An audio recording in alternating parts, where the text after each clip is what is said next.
శ్రీచక్రవాసిని మాత శ్రీ విష్ణు ధర్మ పత్ని తనని నమ్మిన భక్తులకు దరిద్రమును బాపు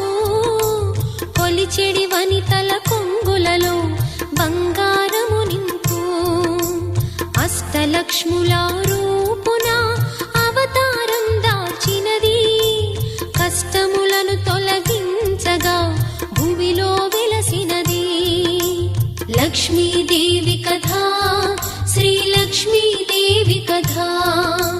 లక్ష్మీదేవి కథా శ్రీ లక్ష్మీదేవి కథా